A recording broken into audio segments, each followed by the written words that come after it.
Well, good morning. Crud. Good afternoon. For me, good afternoon. Good afternoon, good evening, good morning, whatever the case may be. Welcome to Cross Examinations Live. Today's episode, Trump is love, Trump is life. And I'll explain that later. But, I used to spend a lot of time focusing on politics. And I know this is, shoot, my niece has to message me right now. Come on. This is an apologetics show. More or less, it's an apologetics show. That's how I describe it to people. This is a fellowship. This is a place where people of faith or non-faith can come and discuss religious faith openly, honestly, agree or disagree. We build each other up as not just as a fellowship of believers, but as a fellowship just of people who enjoy honest discussion about this topic, the topic of faith, of the Bible, of apologetics, of Christianity, other religions, philosophy, and politics. And politics comes in there once in a while. I don't like to focus it too heavily on politics, but sometimes the two worlds coincide so naturally. And it's funny to me that forever churches have been sort of forced underground in their politics, particularly if you're on the right? Like if you start endorsing someone for their, from the pulpit, your church can lose its charity status, even, which is, it's contradictory to freedom of speech, in my opinion. I'm not really sure. I think they should fix that. I think if you're a church, you should be able to say whatever you want. And if if a political person is like obviously anti-Christian or anti-Buddhist or anti-Muslim or whatever in their teachings or their policies, then why on earth shouldn't that church be able to condemn that person, that party, whatever it is, right? I don't understand it, but I'm just a man. All right, we will get to that topic later, but for right now, hold on a second. I have to address my niece is texting me, and she's been living in Germany, so I'm doing my morning show talk in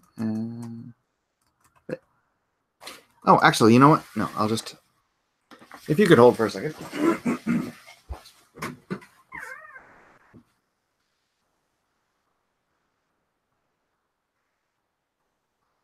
Yeah. Jessica's texting you.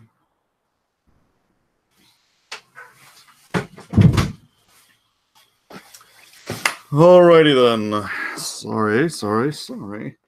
Let's go to yesterday's. Wow, 19 comments on yesterday's show. DC repents, Jesus wins. Starting with, all right, let's move my mic up. Hopefully this sound is clear. By the way, hi everybody. Moo Bud, Antonio, it's McGee, Matt, Kevin, Dennis, Trump, the God of Thunder was great. General Devereaux, what's up? Kevin Chan, Michael Bernesti, M. Hopkins, Perkindo. Hey, Mike, did you really change your name to Hey, Mike? Really?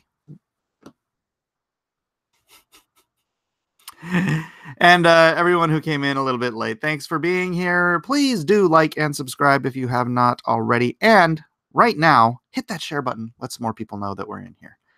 All right.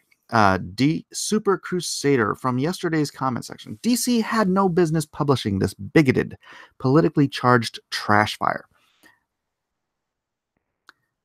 I agree. Business-wise, that was a dumb move.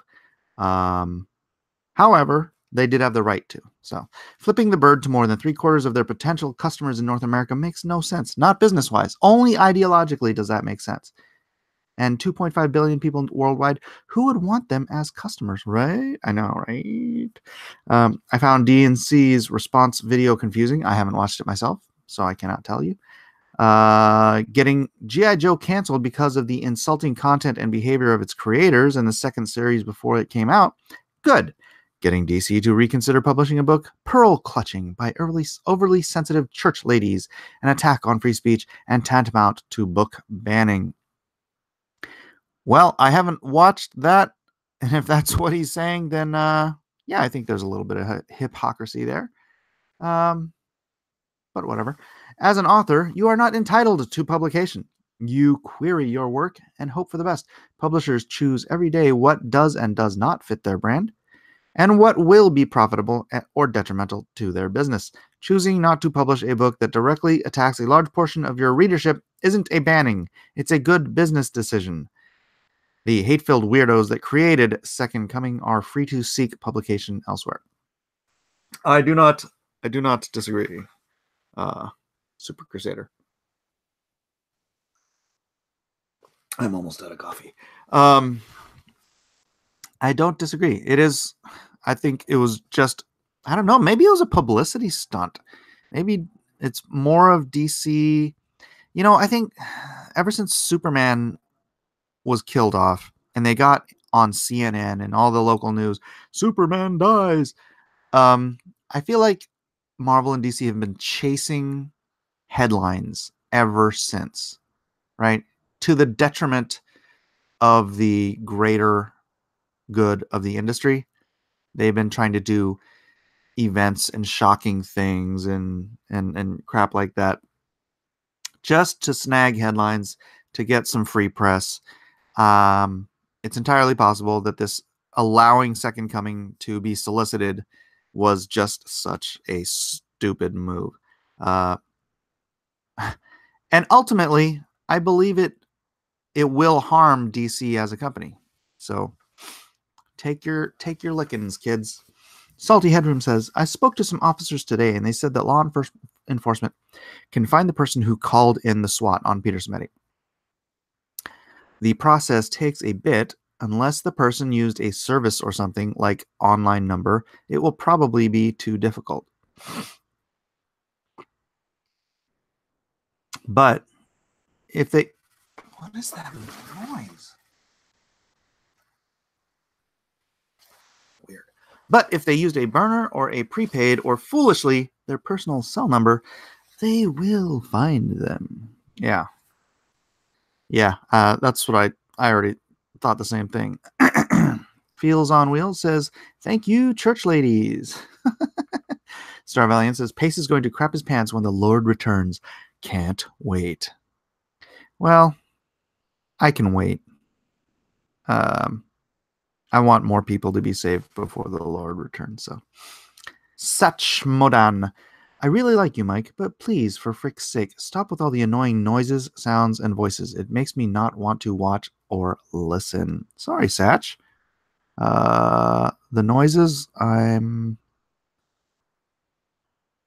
mean like the snorting and the... I don't know. I am who I am. If you don't like it, I do apologize, but... Sorry. Nathan Rosario says, have you ever read the book The Two Babylons by Alexander Hislop? He draws a few connections between Noah's firstborn son, Shem, and the character Hercules. I have not. That sounds interesting. Basically suggesting that the myth of Hercules might have had its earliest origins in the real-world exploits of Shem. That would be very interesting to read. Yeah. Your logo has a problem, says someone from Korea. I can't read Korean, so... P Money says, hey, Mike, you were busy with other questions, so can Christians criticize actions done by the Israel nation, yet still keep their love for Judaism and even Israel as well? Not speaking about any action by Israel specifically, just acting generally. Yeah, Israel is not the perfect state. Oh, let's. Okay. It's run by imperfect people. Soldiered by imperfect humans. You know, actions are ultimately judgeable, right? And if BB does something that you find particularly objectionable after you've looked at all of the evidence and the entire um, circumstance, and you understand the whole, not just a one-sided media message, which is usually what we get out of the media about Israel, then then come to your conclusions and criticize in knowledge and truth. Go for it. Salty replied to that, you can criticize anyone. Yehoshua, Jesus, criticized them too. I love my people, but they use the star of Rephan when God says no symbols or anything like that. Actually, God says no carvings of anything living or in heaven. It doesn't say no symbols that I can recall. The commandment is not to carve any creature and worship it. Creature meaning human, or actually it says in heaven either. So you're not supposed to carve and worship angels, carve and worship saints, carve and worship animals. But symbols, I don't. Salty, if you know of that scripture you're referring to, please do let me know, because I don't recall it. But they've made mistakes. The biggest one, a majority rejecting Yehoshua, but they are still loved. Yeah, they are God's chosen people. Keep that in mind. Rage Carrier says, an outrage mob won the day. It's no better than social justice warriors reeing because they don't like the content of what someone in Comicsgate has created in their art/media because it triggered them. I utterly denounce pandering on this level. That book should have been left alone to crash and burn on its own merits. This was a victory for Christianity and a loss for freedom of speech. A pirate victory. I think you mean a Pyrrhic victory, but I responded, I totally disagree. Our freedom of speech is exactly what caused DC to pull the plug on this stupid book. They could have stuck to their guns. That was their freedom of speech. They opted not to. Freedom of choice won the day. Rage Carry says, no, an outrage mob won the day. No, we rose up, not as a mob, but as a petition. Lots of people complained in individual videos and whatnot, but I honestly don't think the heads of DC give a rip about our videos. I think a petition of 250,000 people saying, what are you, stupid? That's not a mob. Nobody threatened DC with anything. They were just saying, threatening them to not support the company anymore because of this stupidity. Hey, that also is your freedom of speech, right? I don't see that's how is that any different from everyone in Comicsgate complaining about Brie Larson or Woke Panther or any given topic of the day in Comicsgate, complaining about the get woke, go broke mentality. This was just, you tack onto that stupidity another level of religious blasphemy, and it crossed the line for me. I'm like, if I freaking bought DC Comics, I would be like, I'm done. If this company is going to maintain this kind of anti-Christian bigotry, then they can not have my Christian money. It's not a mob. Nobody threatened them. Nobody doxed anybody. Nobody swatted anybody. There was no physical threat, and that's what a mob is, right? There wasn't even harassment. We stated our piece. And yeah, someone made a petition. I think it was just a wise business move I'm not going to read this whole back and forth you guys had going on. Rage Carrier and Salty Headroom. If you want to read it and send yesterday's comments, Rage Carrier and Salty Headroom went back and forth on this topic for a while. But it's freedom of speech, man. Everybody gets it. Everybody gets to voice their opinion. That is our country and the way things work here.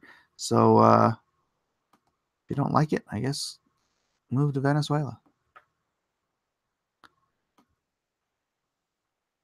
All right, everybody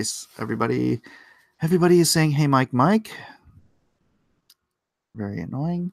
Interruption hour. Now Mike walks away. I know. Mike needs a space heater. I don't need a space heater. I'm good. P Money is looking forward to tonight. Cecil is hate. Cecil is death.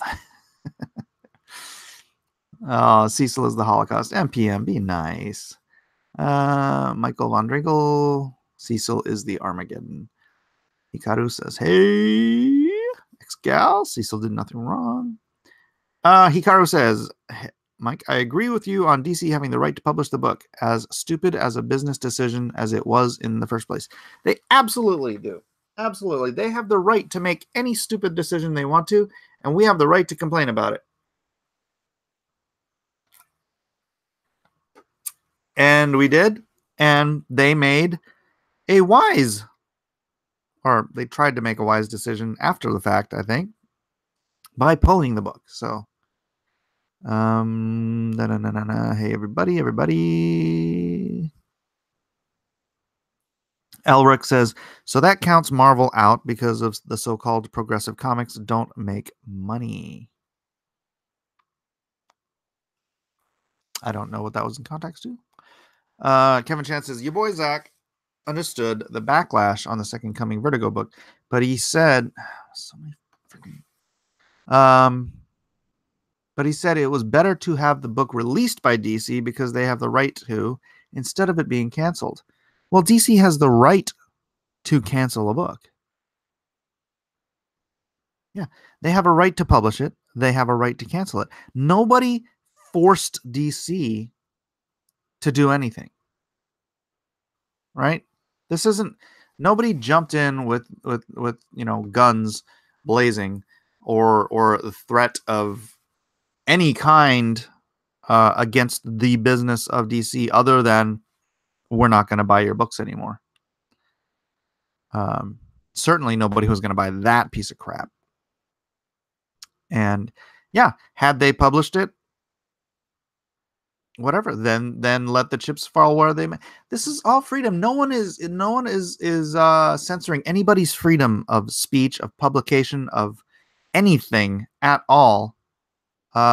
We are just voicing our opinion, and God bless America, we're allowed to. So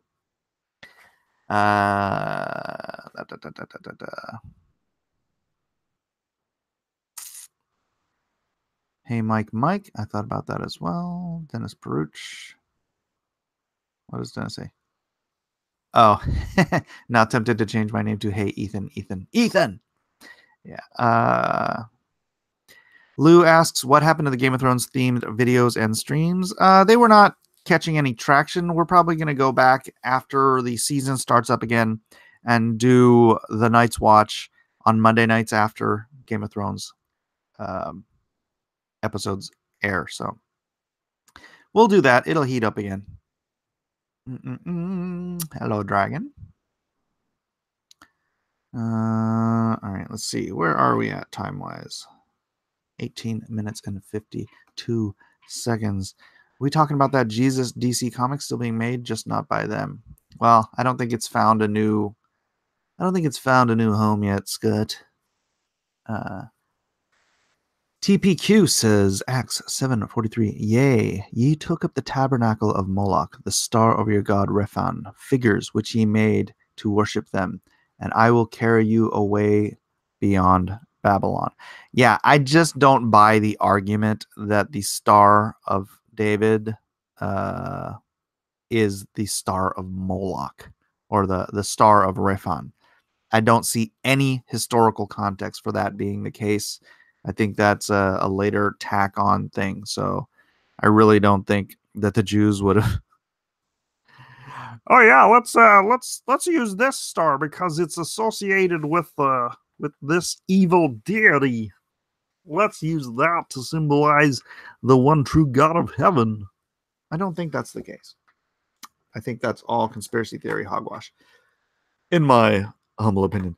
All right, let's go to the story of the day. Why did I call this Trump is love, Trump is life? Because Trump is love, Trump is life. Look at this man. He was in his face. Trump confronts top Democrat on late term abortion. President Trump. Let me drink some water before I do this so I have a nice clear throat. And unfortunately now I have to really go to the bathroom. Oh man, it's not good timing. President Trump's opposition to late-term abortion resulted in a tense scene in the White House last week when he confronted a Democratic senator who is a professing Christian. Professing, keyword here. Democratic Senator Chris Coons of Delaware and other religious politicians and leaders were attending a dinner at the White House's Blue Room the night before the national prayer breakfast when the encounter occurred, Politico reported. Coons describes himself as a practicing Christian and a devout Presbyterian. He was co-chair of the breakfast and joined a Republican senator in praying for Trump the next day. 3 sources told Politico the scene was tense when Trump approached Coons in the Blue Room to discuss the Democrats' support of a New York law and Virginia bill that allowed abortion up to the moment of birth. He was in his face about it, one source told Politico. The same person described Trump as worked up. He saw a Democrat in the room, a Democrat who's known to be a person of faith, and he was like, "Why aren't you speaking about this?" the source told Politico. Inflection added. A second source said the confrontation was awkward and attention-grabbing. Coons was elected in 2010 and holds the seat that Joe Biden formerly filled. He serves on 5 committees and is considered one of the top deal makers in D.C. Coons also helps lead a weekly prayer breakfast for senators. Trump also raised the issue during a private meeting with New York Governor Andrew Cuomo. A White House official told Politico that Trump genuinely views abortion. That's not well written. And isn't afraid to make the Democrats defend their extreme positions. People close to Trump say that he has developed an increasingly sincere passion for the cause. Ralph Reed, former chairman of the Faith and Freedom Coalition, said Trump's pro-life beliefs developed long before he ran for president in 2016. I talked to him about it in 2010 and 2011, and he was unapologetically pro-life, Reed said. David Osteen, executive director of the National Right to Life Committee, said he welcomes Trump's outspokenness on the issue. He feels convicted, Osteen told Politico. He hopes Trump will continue to speak from the heart, as if he's shocked, as most people are, by the idea of after-birth abortions. Trump discussed the issue of late-term abortions in his State of the Union address. God bless the man. God bless the man. First time that was ever mentioned in a State of the Union. There could be no greater contrast to the beautiful image of this is a terrible Trump voice, of a mother holding her infant child than the chilling displays our nation saw in recent days. Lawmakers in New York cheered with delight upon the passage of legislation that would allow a baby to be ripped from the mother's womb moments before birth. These are living, feeling, beautiful babies who will never get the chance to share their love and dreams with the world. And then we had the case of the governor of Virginia, where he stated he would execute a baby after birth. To defend the dignity of every person, I am asking Congress to pass legislation to prohibit the late-term abortion of children who can feel pain in the mother's womb. That is key. If they pass that, oh my, that would be wonderful. Let us work together to build a culture that cherishes innocent life. Oh my gosh, I cannot read. And let us reaffirm a fundamental truth. All children, born and unborn, are made in the holy image of God. I love this man. I love you, President Trump. I love you. All right. Who just jumped into my room? Hello, Micronaut. All right. So, yes, it's true that. Whoops. Why am I doing? What is wrong with this thing? Zip, zoop. This computer's weird. All right. So there it is. There it is. That is the topic of the day. Trump is love. Trump indeed is life. What do you guys think about that? Let me scroll down to the bottom of the chat. Recycle babies is a liberal thing. Oh, yes. Oh, yes. Not liberal. Leftist. Leftist. Liberality is a wonderful thing. Being tolerant, being open-minded, being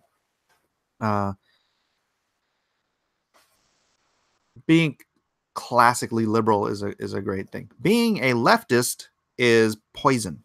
It's brain poison. It is the road to evil. I do honestly believe, because it'll take you to places where common sense, decency, and any semblance of morality just vanishes from your mind. Imagine leading a prayer breakfast and out of one mouth, and out of your other mouth, because you're two-faced, so you have two mouths. Out of your other mouth, you're defending the right to murder babies. Lord, Lord, have I not prophesied in your name? Away from me, you wicked and evil servant. I never knew you. This is what Jesus will say to people who claim faith and defend the right to kill babies. I promise you. I promise you.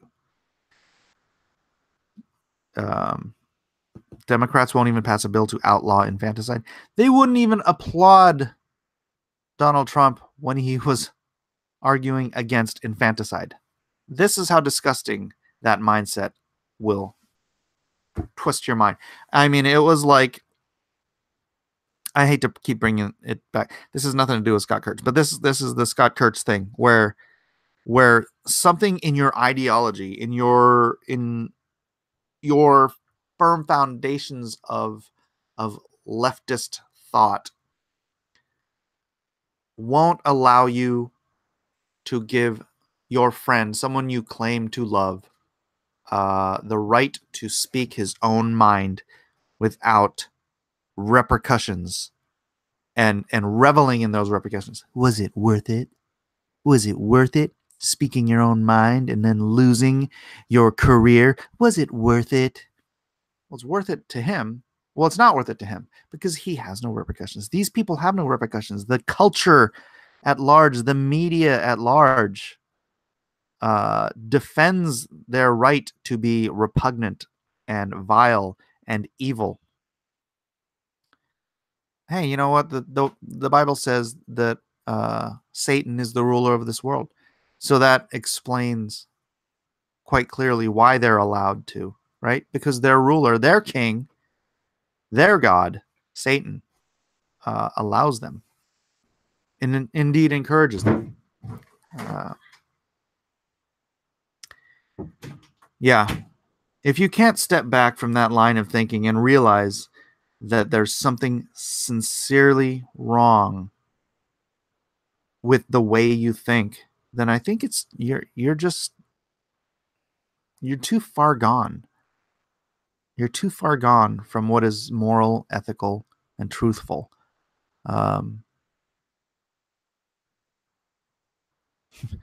Y'all need Jesus. I mean, boil it down. The only way, if your mind is that seeped in deception and evil,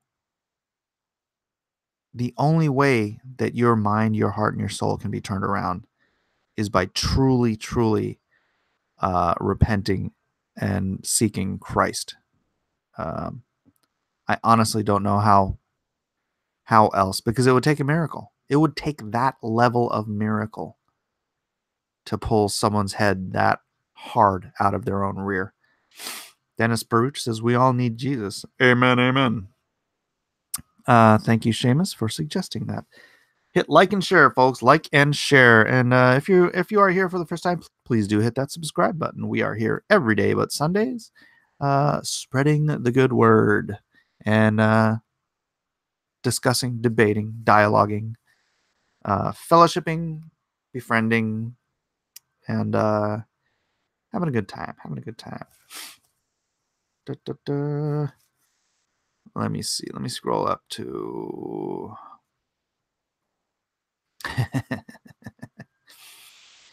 my nose is I'm not breathing. It's not very clear, so I do probably sound a little stuffed up. TPQ says the Star of David existed in older cultures before David existed under other names.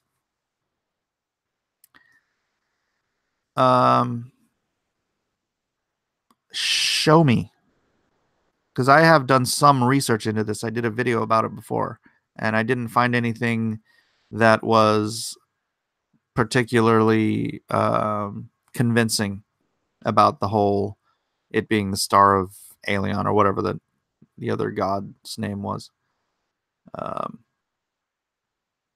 Hail Mike. Are the old Game of Thrones streams available to watch? Yes, they are, Puppet Yoda. I have not created a playlist for them, though. Maybe I should go back and do that. Dragon says, I think using the force of a group to censor things just because you don't like them is wrong, especially if it's on the ground of blasphemy itself. But the book was made to just be offensive. No, Dragon, you don't understand. Only government can censor, right? If it's by the power of the free market that you can convince a company not to publish something you don't like, that is the power of the free market. Only the government can censor someone. If the government came in and said, you cannot publish that book, that is censorship, right? Even if it's okay, take for example, there was that article in Bleeding Cool about me putting in Christian iconography into some of the old X-Men comics, right? The company didn't censor me by covering it up. They just covered it. Well, I don't know, maybe in a weird, because I didn't have a right. I didn't have the option to. Well, actually, that's not true. So I had the option to stop working for that company, right? If it's like they're covering up stuff that I wanted to show, then yeah, I guess in one sense you can use the word censor. They censored me, but that didn't stop me. I could have the right to therefore go out and work for someone else, right? Or work for myself.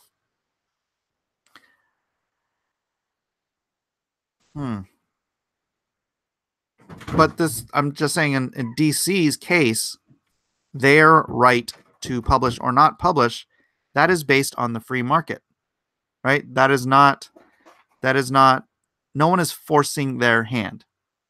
They have the right to make the decision whether they want to or want not to publish the book.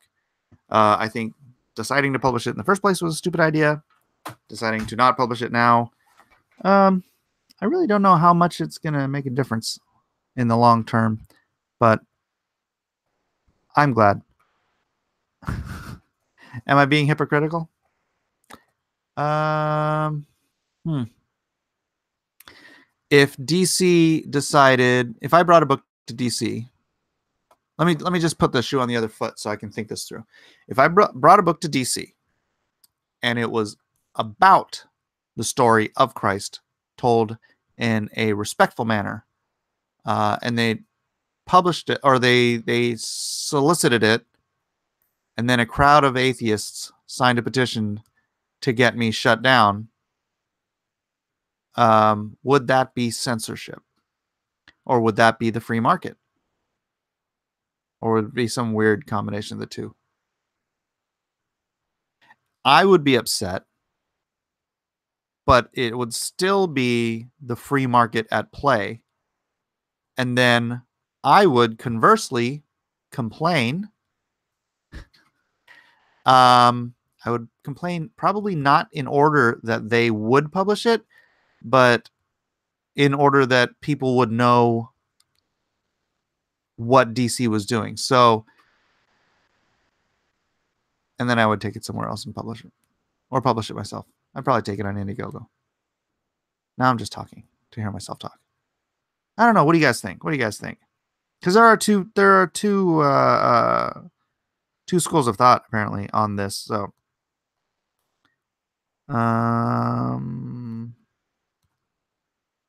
in reality, the Jesus book was likely canceled because no one ordered it. They just used the petition as an excuse. Actually, DC didn't even mention the petition, and then Mark Russell is claiming that he pulled it himself, not DC.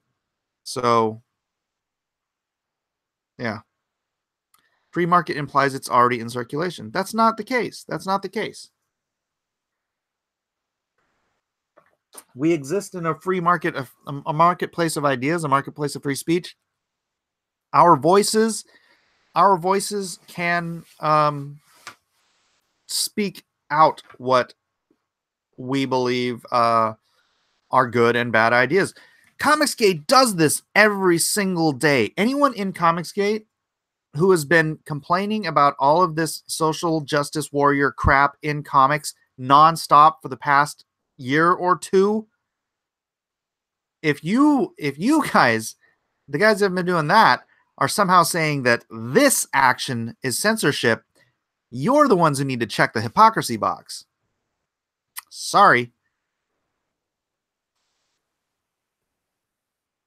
Because, yeah, Comicsgate trying to get Marvel and DC to realize the stupid decisions they're making, that's been the entire shtick for as long as I can remember. And then, you know, taking it and motivating it into a movement where we create our own industry instead, you know? Yeah. DC, we don't want this crap. Exactly. Exactly. Nobody wants this crap. They signed a petition. What is that the difference? That they signed a petition saying they don't want this crap, so that they have it on record that there's a 250,000 people saying we don't want this crap, instead of just a bunch of individual voices on YouTube and on Twitter. Organized complaint is now censorship. Hail DJD. Of course, people are not buying those SJW comics that are in circulation. The free market works. Yeah, but in that case, the free market is hurting the local comic shop, right? It is much better to cut it off before those comics are in circulation for the sake of the local comic stores. I don't care if Marvel and DC take it up the rear and lose money, right? Because they deserve to. They're producing so much garbage. They deserve to lose money. But putting out an entire industry of local comic book stores, the direct market, because of that, no, that is not bueno. That is not cool. Boy, we are really focusing on this. I thought this was going to be about Trump being love and Trump being life. We've kind of gone all over the place.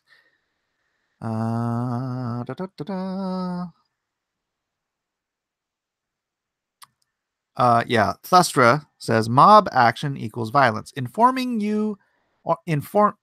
that you will not take an action equals not mob. That is correct.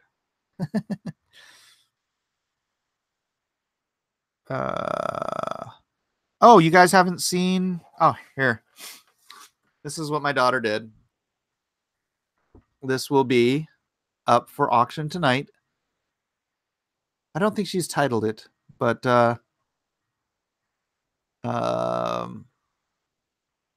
Yeah, maybe she needs to come up with a fun title. So Friday night auctions. This was Eden's piece. It will be up for auction. Probably going to be the first one out of the gate. We'll see how she does. I'm hoping she does really well and starts doing something more regularly. And it's not a fat unicorn. It's a Shetland pony unicorn. That's what it is. It's not a fat unicorn. So there it is. You like your signature? Look, it's cute, huh? EM. Pretty good. Let's see. DC used the backlash as a reason to cancel the book. Oh, yeah, we already read that.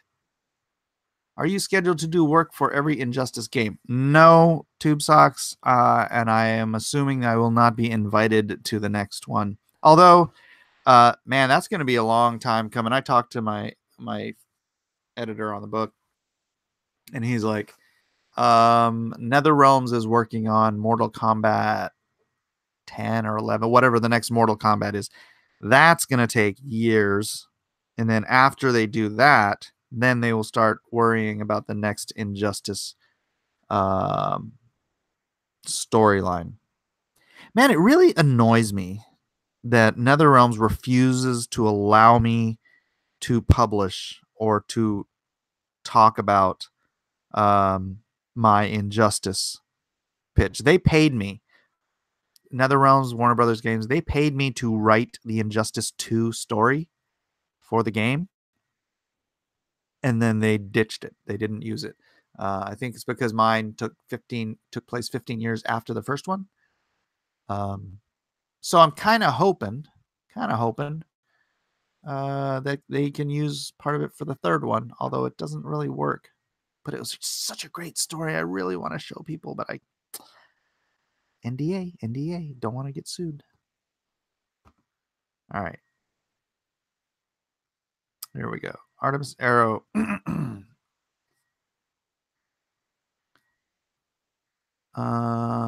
It's ironic that first world countries are allowing mass murder of their children, but they call us third world countries unprogressive. Yeah, it's regressive, isn't it? It's regressive. Not protecting the most innocent human beings on the planet is absolute demonic regression. It's a better Trump impersonation than I could do, but seriously, the law in New York needs to be fought and challenged in the Supreme Court. I know. We really need some abortion arguments up to the Supreme Court. Roe versus Wade does need to be overturned. I have stated before that I honestly don't believe that making abortion illegal will end abortion. I mean, I don't want abortion to be legal on a moral, ethical standpoint, but on a pragmatic level, I honestly don't think it's going to make much of a difference. I know there will be women who won't do it just because it's illegal, right? But making weed illegal didn't stop a whole lot of people from smoking it. Making things illegal doesn't stop people from doing it as much as convincing them that it's immoral. So again, my fallback, or not my fallback, but my whole concept of the solution is education. Yes, forced education, license to kill.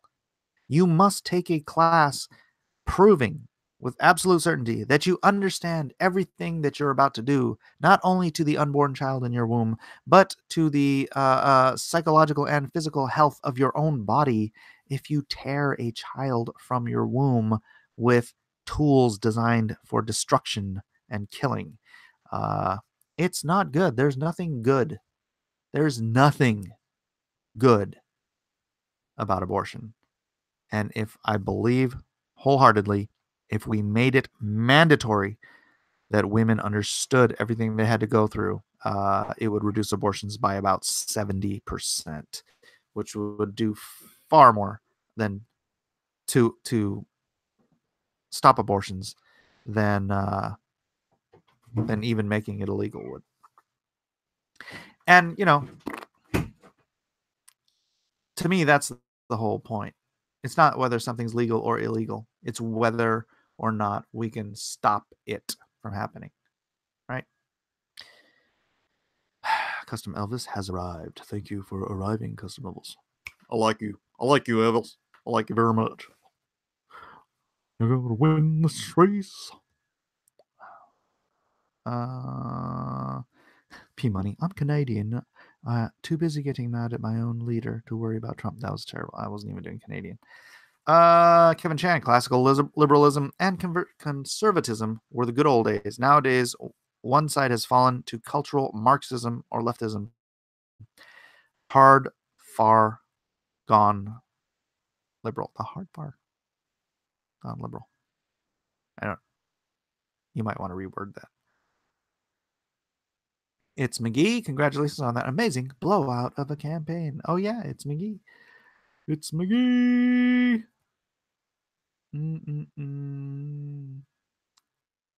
All right, let's go back down to the bottom and see if there's anything.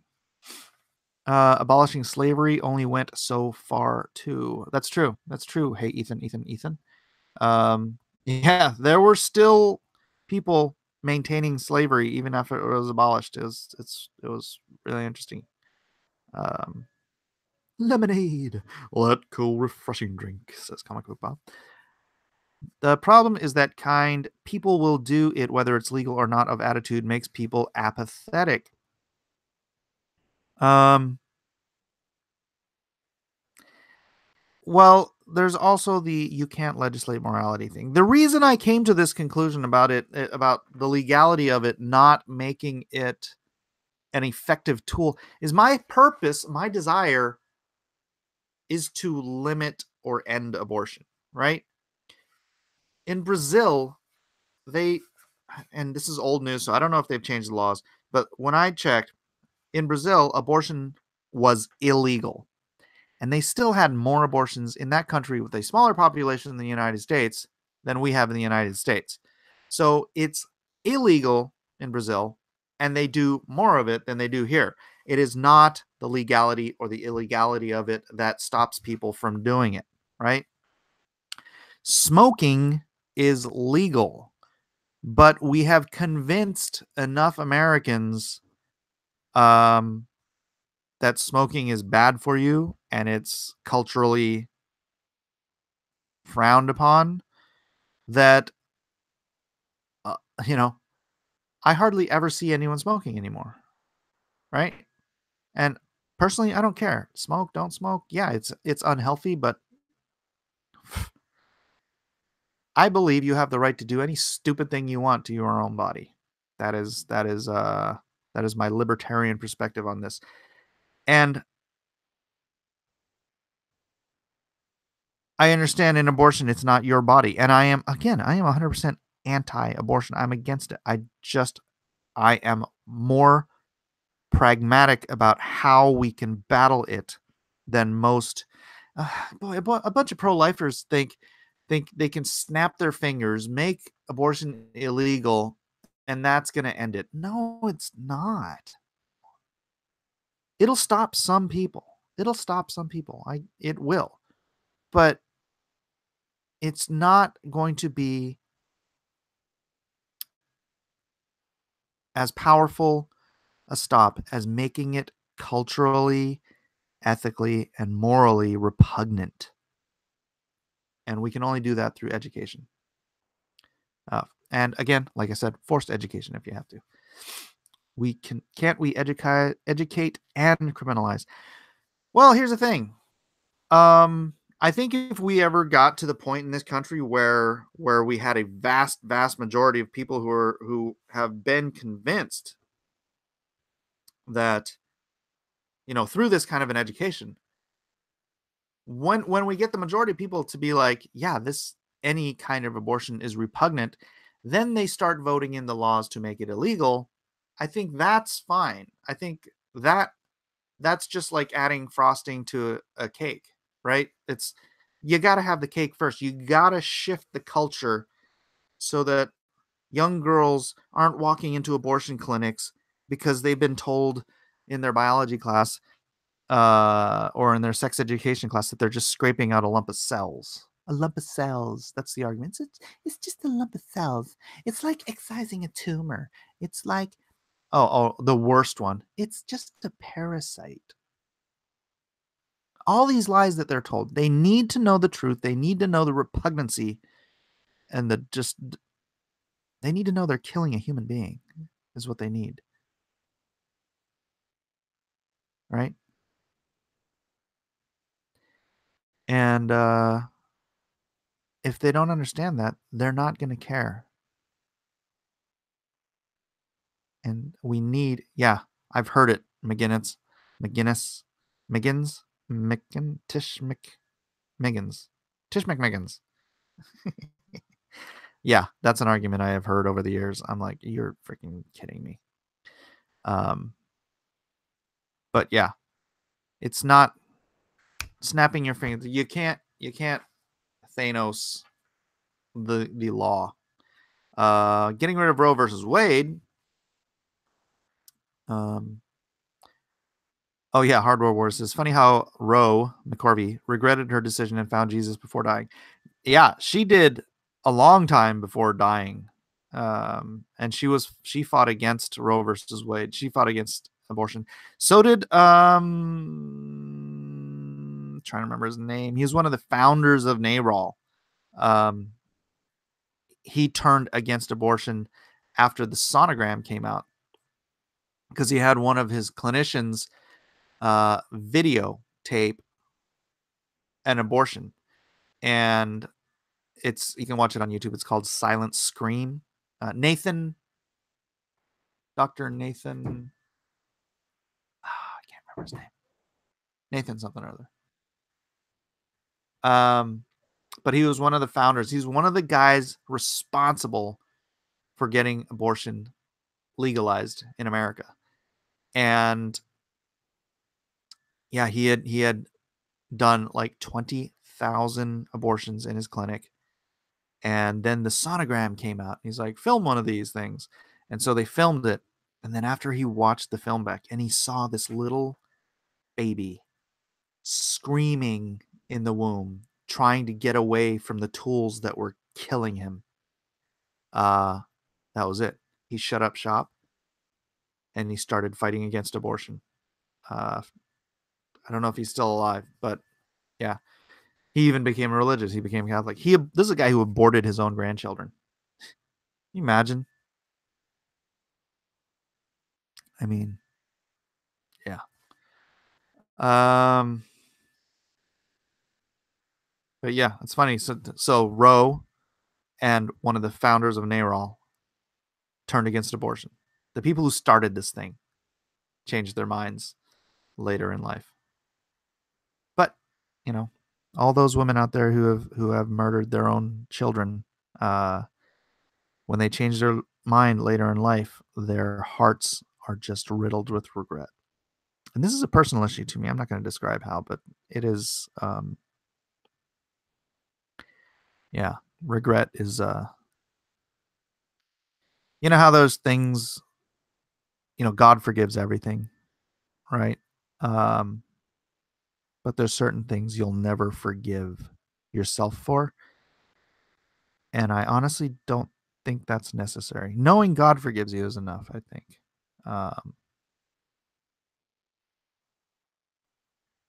There's some things, I don't think you can forgive yourself for. And I think anyone who has discovered later in life that a decision they made when they were young cost the life of their own child can never forgive themselves fully. And I don't think that's necessary. I think you use that to fuel your passions later in life and fight against this evil. Jay Hamilton, you feel me, brother? Only 52 subs and Ethan makes 100,000. I know, it's crazy, right? It's crazy. Darwinism is ultimately to blame for abortion. If man is not a spiritual creature, no better than animals, why feel bad for the unborn? I think that it helps in the modern context, Johnny, but you know what's really, really weird is if you they've been using abortives. So in the old days, people who were scientifically ignorant believed that a baby wasn't alive until it kicked. It was called the quickening. When they first felt that baby kick in the womb, it was called the quickening, and so they believed that that's when life began. And so they would perform abortions uh, with different different plants and stuff. They would drink potions and things that would kill the baby. Um, but also this is really weird. I was at the bookstore one day, and I opened up this book on Pompeii, right? Pompeii, and they have all these, obviously they have the bodies and whatnot, and they have pottery and all this stuff. They have medical equipment. I don't know if I could find this on eBay or on Google, but it was in this book, and it had all these artifacts from Pompeii, and they had these medical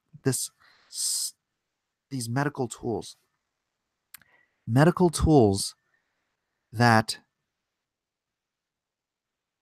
I wouldn't say they're identical to, but their purpose was clearly, and I mean clearly, if you looked at these tools, one was for dilation.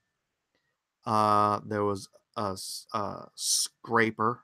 I mean, these were like almost like modern abortive tools. So I think the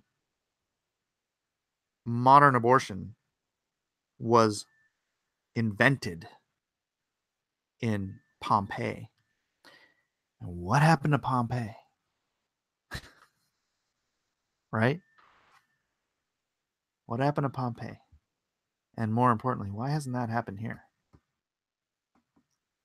I mean, I guess God would have to wipe out the entire world at this point, because east, west, south, north, this disgusting practice is everywhere now. But when I opened up that book and I looked at those tools, I was like, there is no other surgical or otherwise explanation for these particular tools.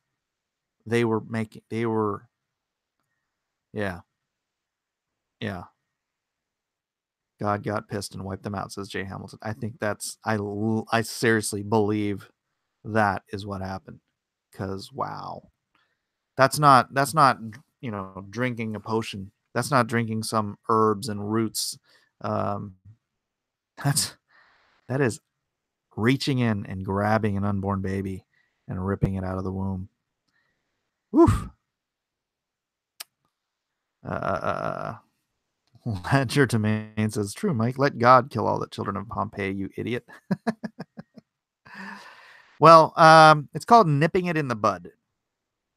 Nipping it in the bud. Can you imagine if they're like, hey, look what we've discovered. You can do that. And imagine that practice then spreading to all of Greek culture, and then via trade routes spreading to China, to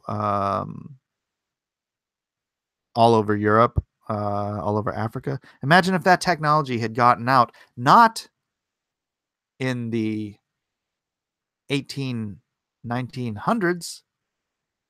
The modern abortion, when was a modern surgical abortion invented? I wonder. Probably in the 1900s, I would guess. But imagine if instead that technology was made available to the world in, what was Pompeii, like 300 BC? Something like that. Imagine if we've had over 2,000 years extra of that technology getting out, right? Just imagine that. It's bad enough that we've discovered it in the last couple 100 years or so.